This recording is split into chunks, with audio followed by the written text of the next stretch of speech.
2023 সালের মে মাসে তেহট্ট জলঙ্গি নদীর তীরে শ্মশানে উদ্বোধন করা হয় বৈদ্যুতিক চুল্লির। দীর্ঘ 1 বছর পেরিয়ে গেলেও আজও তেমনভাবে সাড়া মিলছে না সব যাত্রীদের। স্থানীয়দের অভিযোগ, শ্মশানের পরিকাঠামো ঠিক হলেও ঠিক করে দেওয়া হয়নি অস্থি বিসর্জনের ঘাট। তাই দেহ দাহ করে নদীতে অস্থি বিসর্জন করতে সমস্যায় পড়তে হয় দাহ করতে আসা যাত্রীদের। একবার দাহ করতে এলে দ্বিতীয়বার তেহট্ট শ্মশানমুখী হচ্ছেন না সব যাত্রীরা। দ্রুত জলঙ্গি নদীতে ঘাট বাঁধানোর দাবি তুলেছেন তারা।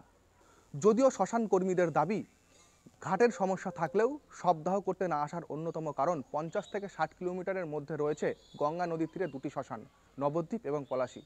কথিত আছে গঙ্গা নদীতে অস্থি বিসর্জন করলে মৃত ব্যক্তির স্বর্গলাভ হয়। তাই সাধারণ মানুষের সুবিধার্থে জলঙ্গি নদীর তীরে শ্মশান করলেও গঙ্গা তীরে অবস্থিত শ্মশানেই দেহ নিয়ে যাচ্ছেন সব যাত্রীরা। শ্মশানে দাহ করার জন্য মানুষ আসে, যারা গরিব মানুষ শ্রেণী এবং যারা মধ্যবিত্ত তারা এখানে আসে। তাছাড়া অন্য লোকে যাদের পয়সা করে তারা অন্য সাইডে যায়। এখানে মোটামুটি আপনার মাসে 10-12টা 15টা এরকম বডি আসে। এটা তো হুড়ি নদী, গঙ্গা নদী হলে পরে এখানে আসতো। মেন সমস্যা হচ্ছে নদীটা, নদী বলে আসে না যেহেতু গঙ্গা নয়। তার উপরে আমাদের যে স্নান করা ঘাটটা একটু সমস্যা আছে। ঘাটটা যেমন বাঁধানো হয়নি, একটু অপরিষ্কার, নোংরা বা কাদা।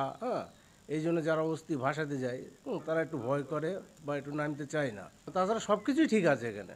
এই শ্মশানের বৈদ্যুতিক চুল্লি পরিচালন করতে মাসে প্রায় 1,70,000 থেকে 1,80,000 টাকা ব্যয় করতে হয় তেহট্ট এক পঞ্চায়েত সমিতিকে।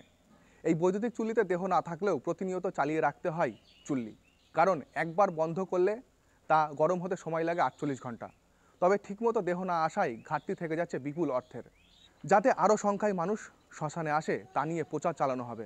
পাশাপাশি স্নানের ঘাট নিয়ে যে অভিযোগ রয়েছে তা দ্রুত সমাধান করা হবে, বাদিয়ে দেওয়া হবে স্নানের ঘাট। আমার শহর তেহট্ট থেকে সন্তু সাহা, কলকাতা টিভি।